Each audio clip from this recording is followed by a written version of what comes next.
Hi everyone, today I want to invite you to this follow along video where I'm trying to create an ocean scene with some rough cliffs. And before I do that, I'm taking a look at different pictures and photos to get ideas and inspiration on composition, lighting, and other stuff. So just browsing through my search of rough beach, one render has, or one photo has stuck out for me, which is this one, because I think we can recreate that with true terrain. We have these rough edges and multicolored, so we can apply different grounds, and we have this foreground cliff in here. So let's leave this open and head over to Blender. And now, how would we create that? So we could use Nodescapes if you got that, and probably, but a lot of fiddling involved, or we could just, do a plane or a cube and sculpt our cliffs. However, with True Terrain 4.2, we've got the Heightmap option available to us as well. And as it happens, I have created a Heightmap which could fit our needs. So let's just scale this up by 100. And here we have our foreground and our main cliff. So problem is with that, the camera being here, I need this reversed. So I'm just heading over to my texture properties, go to mapping and click on flip axis. And then I have my foreground here, my main cliffs there. So that should work nicely. Before we do that, so first of all, we're going to apply the scale of that. It goes back to flat. So we go to our modifier, have our displacement modifier in here, and bring the strength back to our initial scale of 100, and everything's back. Now, what we're going to do is, because I want the ground of this main part different than this one, we are going to separate this part of the mesh, and this is super easy. We're just heading over to our edit mode. Let's just make sure, so something like here, along this ridge, so it's like something like here. And I'm just going to copy this one, hit P for separate by selection, object mode, and I've got two terrains in my, or two meshes in my scene. So let's try to find a proper viewport angle. Before I do that, I'm heading over to my camera view and change the focal length to something like 45. Lock camera to view, and let's see what we can do. This already looks good to me. A little bit too much of the foreground, so we're moving in a little bit more, like so. Yeah, that looks fine to me. Let's double check. So this is almost at the middle, goes down, and this is almost at the top, and the waterline is almost on par of the cliff. So that like so. Something like that should work fine. Now let's change the light direction, so we're getting a little bit more like so, and then increase the elevation, something like that. And before we go into texturing, let's bring in our water. So as I said, ocean shader, add the water, scale it up by, I would say, 500. apply the scale, rotate it so your water level is on par with the horizon. Solidified, I usually go with 25 thickness and then bring this up like so. And this already looks quite nice. I think we need a little bit, yeah. No, actually it's fine, but the angle is different. The angle is different. I think it's something like so. That one is good.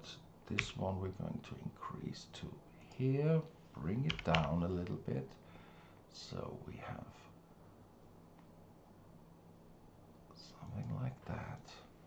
And this one we can rotate like we want to, like so. Maybe bring it down a little bit, like so. I mean, we can see the water here, which we can't see over here, which we could, of course, change by moving our second part, like so.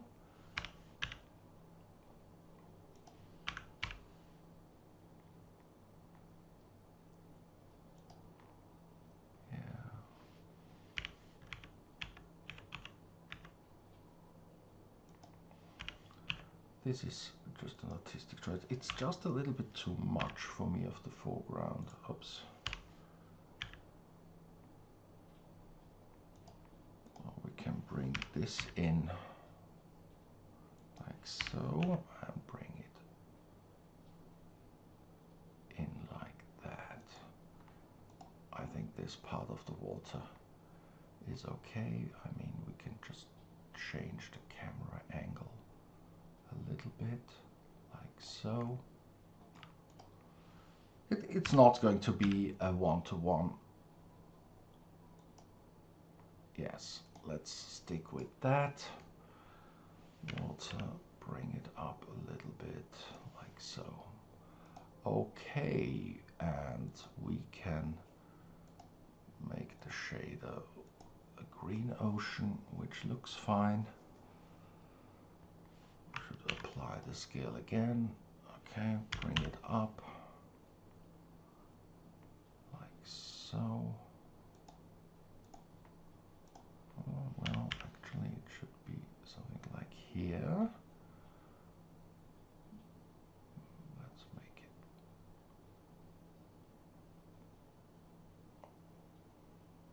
it like this and leave it like so, leave it like that.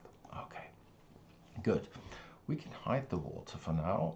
Let's start with this one. Before we do that, we have done some stuff. Let's save this as rough ocean cliffs. So we have that. Let's start with this one. Okay, adding, now before we go in here, the great thing with Heightmaps is that when you apply a subdivision surface modifier, you get a lot of additional geometry. We don't want the already displaced mesh to be subdivided, but the original plane. So we are positioning the subdivision modifier to the first position in our modifier stack. We can delete it in the viewport and give this a render level or subdivision level of 3 in our render. We will do the same thing over here, but stick with 2 because 3 is actually pretty demanding on our system. So again, save this, and what we're going to do is make a quick render from this composition or scene, and because I also want to show you the difference of geometry and details you get with the subdivision modifier set on the first place and with these render settings. So it's coming up, and I hope to get Yeah, and we do. Take a look at that. I think this looks pretty neat, and I think we can stick with that and now work with our texturing. So we have that. Let's head over to slot 2 if we're making another one. Okay. Now we can also hide this one. Let's start with adding materials. So what do we need? We need very rough gray slate as the ground, but we will also have, well, these are the cliffs, and here we've got the ground, so we will go with a ground and a secondary ground. And to do so, first of all we are going to increase the scale of the material to something like 2, because we don't need too much material displacement, because we already get so much displacement out of our mesh and the subdivision modifier. And in our setting, again, here displacement 0.2 will suffice, and the texture mapping, we scaled it up by 100, so let's go with 50, and this looks okay, but it's not the material I want, but the settings I want. So what I'm going to do is, before I go any further, is to copy my settings here. So click on these 3 dots, click on copy, don't have to click anything of those options, just click OK. Now what do we need? We need something gray. Let's go with aquatic gray, this one. It might be a little bit much, and maybe we should decrease the size. Something like that could work, because more importantly we're going to add a secondary ground. We're going to click to use. It takes the first biome, the first material, it's the same thing. And here I can just paste my settings from the ground, so it's properly displaced and sized. But now I'm going to go for maybe, and the forest will find something. Yeah, let's see how this works. It does, but actually I know what I want, so I'm heading over to the Berg pack, which some of you might have, and go for this green-gray patch.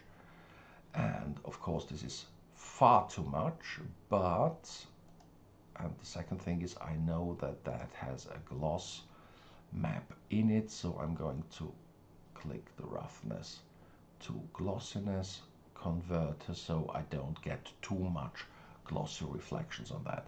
The second thing I'm going to do is change the blend settings, because everything that is black is now the secondary material, and I just want this on top here. So blend setting, basic options. So if I'm going with 0.5 here, I'm getting, and if I'm going for a 0 here, I would only have the ground, so I'm gradually increasing this amount, like so. Maybe I could, if I'm changing that to 0.2, and then go to advanced mapping and change the location, we should be able to bring in our secondary ground where we actually want it, like too much. So with the amount of 2, yes, that looks much better, because everything here will be cliff. So let's take a look on how this looks. I'm fine with this one, and now just let's bring in the cliffs. Click to use, and for that I think this aquatic red will be giving justice to this kind of material. Again, our settings are still in the memory, so let's just paste it, and we have that in here. which isn't that bad. Let's see, we can definitely make this even more interesting by maybe increasing that to 100 and see what that does. I think that looks a bit better. You can see some texture tearing here and there, which is easily fixed by going into the advanced settings and setting the blend texture to 0. And they are gone.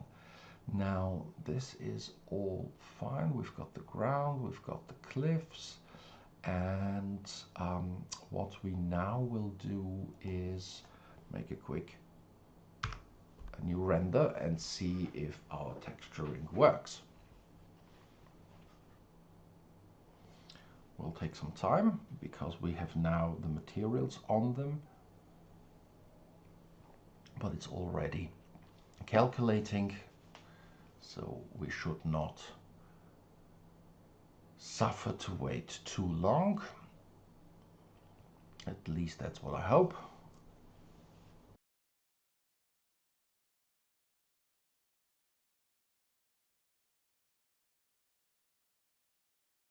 So unfortunately it took a little bit longer than anticipated, so I just let the render do its job, and so this is our result, and I'm quite happy with it because we have no cliffs in here because of our settings, and the cliffs turned out pretty well. It's definitely not that kind of texture. I don't have something like that in the Berg pack, and I don't know if there is something, well, I don't think there is something like that in the True Terrain materials, but as of now I'm quite happy with it. So let's bring this to slot 2, and we are going to hide that and work with this part. However, this is a lot of geometry which we actually don't need because we only need this bit. So what we're going to do is we are going to apply the height map so it turns to real mesh. Going to edit mode, click on X-ray, and with some space over here, something like that. I'm selecting what I'm seeing, go to select, invert, and delete 68,000 faces out of 78,000, which will give me a little bit more memory to work with, and so this I have here. Now we're doing the same thing. We're adding a material, and this one.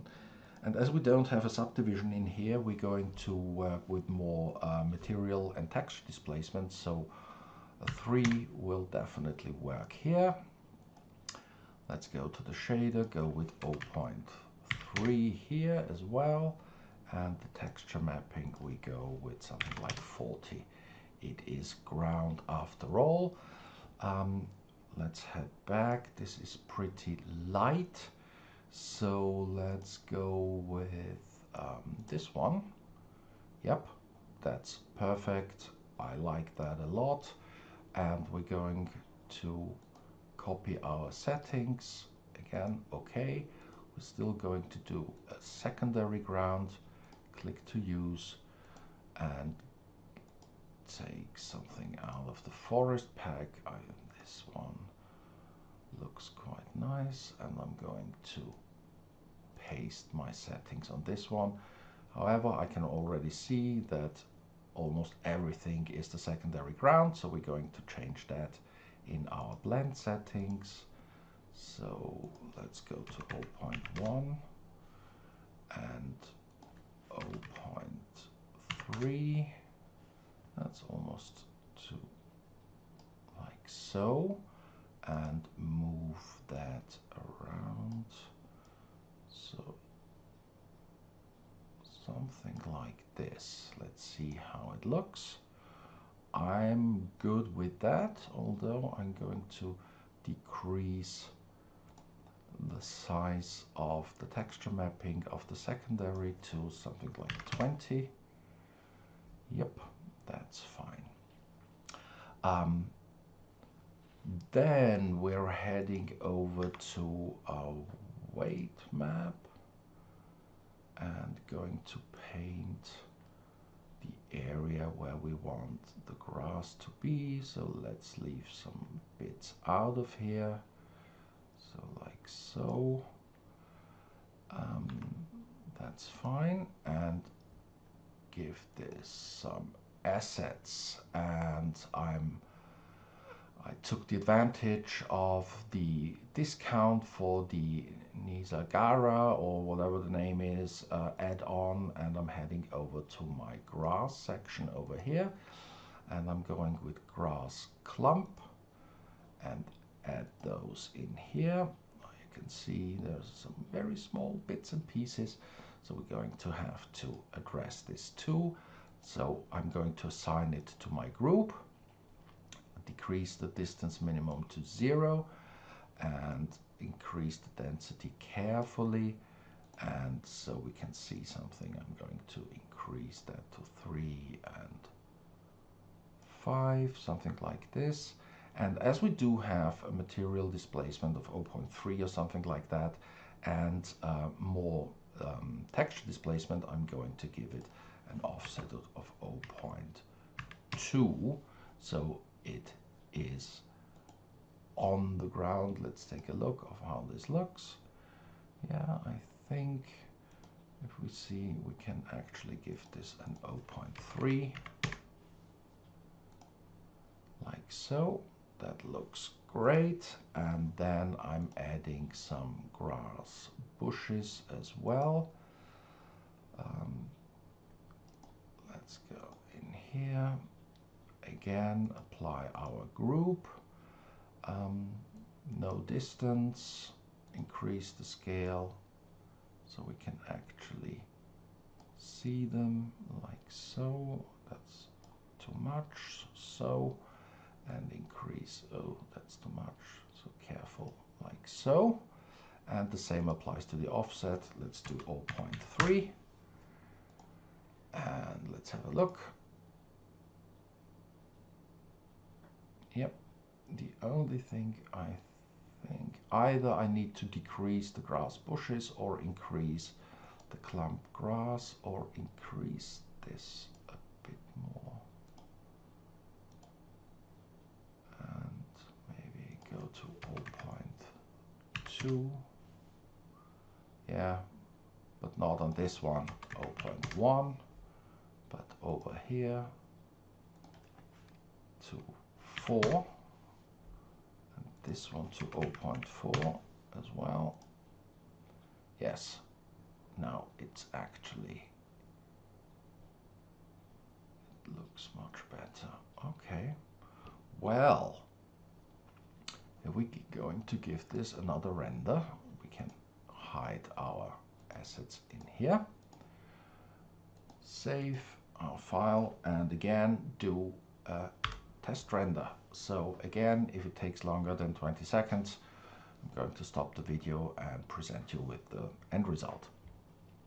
And here we go, 1.5 minutes, and I think the foreground looks great. We will add some rocks, I think.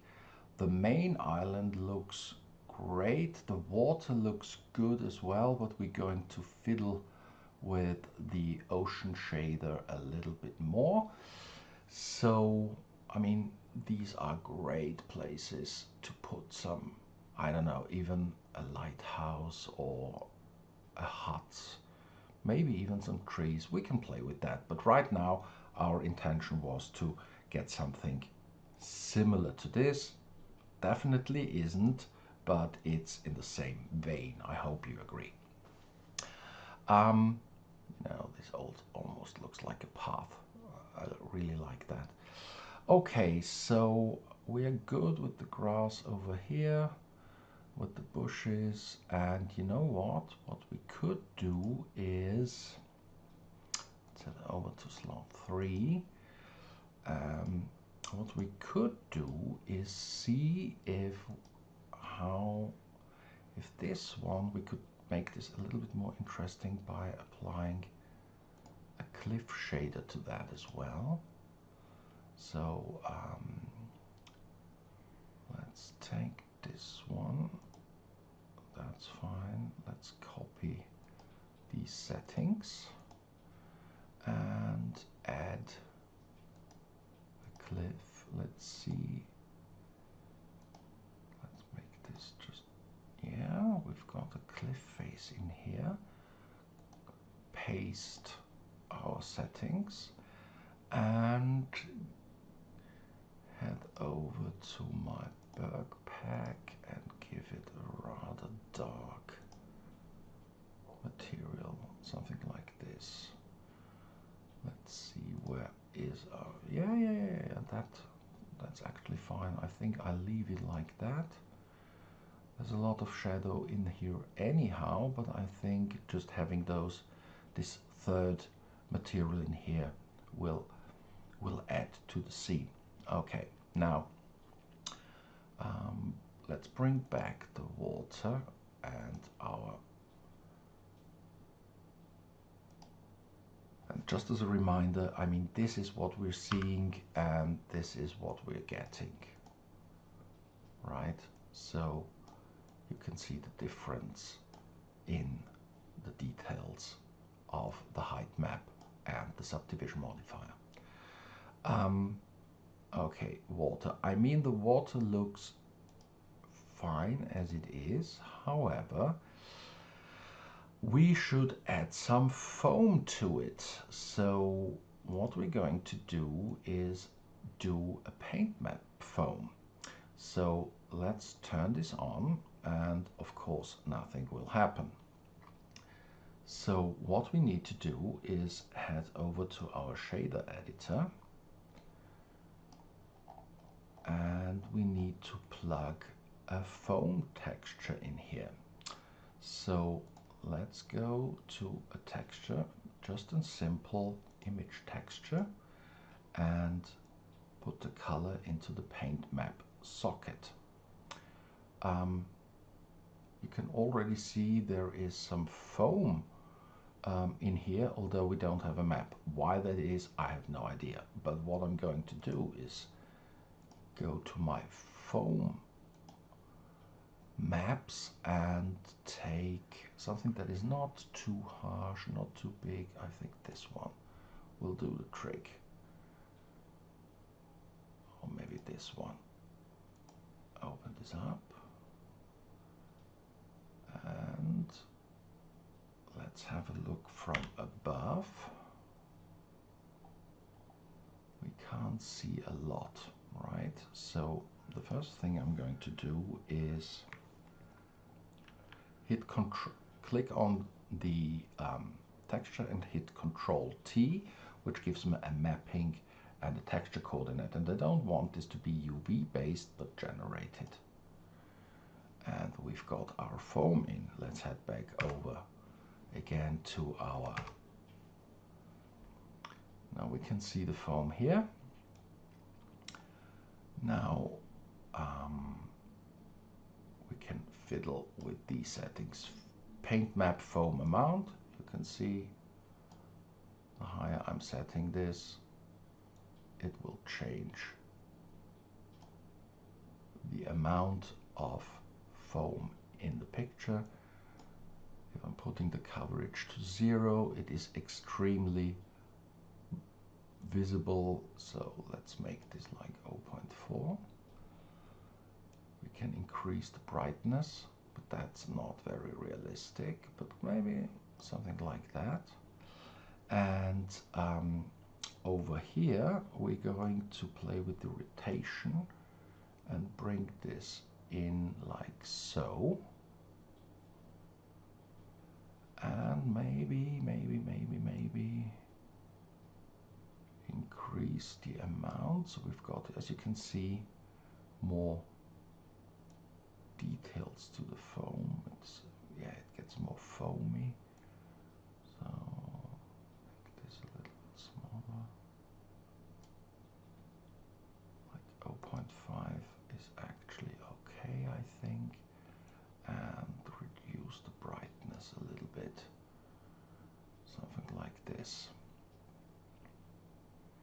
right, so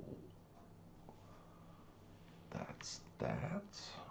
And what we could also do is play with the volume, light penetration, density.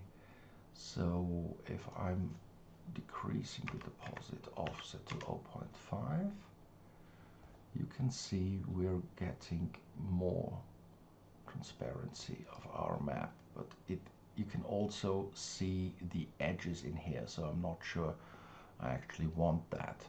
So let's bring this back to 1. That's the standard. Maybe a little bit, something like this.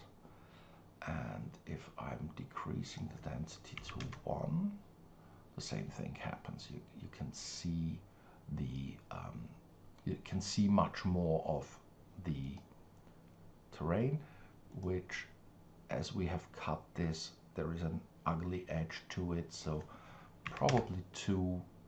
No, we need to go with 3. That's fine.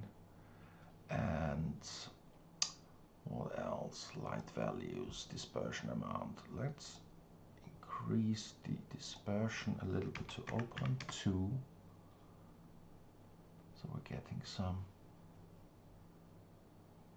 fake caustics in here. Can play with these settings. Something like this. Should look great in the final render.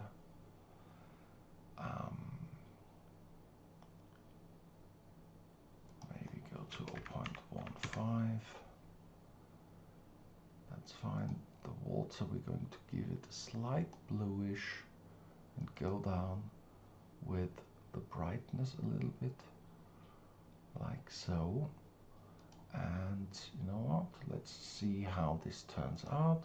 Save and give it a render. See you in a bit.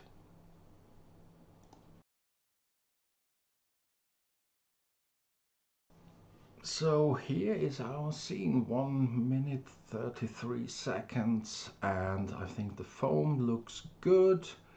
The cliffs look good on our foreground as well, so actually there's not much we can do. However, I think you can, if you're happy with that and you want to follow along, I appreciate that a lot. Would love you to join the True Terrain Discord server. The link invitation is in the description, and would love to see your take on this scenery. Now, what I will still do is probably add some terrain over here, and I will fiddle with the grass a bit. The bushes are a little bit too big here for me, and I don't know if I can resist the temptation to put some trees and bushes or assets over here. Generally, it is a rough cliff on the edge of the ocean, so it should be fine. And one of my weaknesses is definitely not to know when to stop.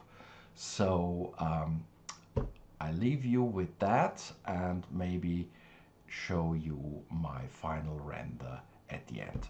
Thanks, and see you again. Bye. Yeah, of course I couldn't let it be, so what I did is I put this rock formation or mountain foundation in here. I put an HDRI light map in here, which have this great mountain range at the back. I included a mist path, so this is more foggy and diffused, and put some rocks in here and trees over there. And I have this great lighthouse model from Sketchfab through the Blender add-on, just imported it, and I think it fits the scene very nicely. So hope you enjoy it. Second bye, and hope to see you in the next one.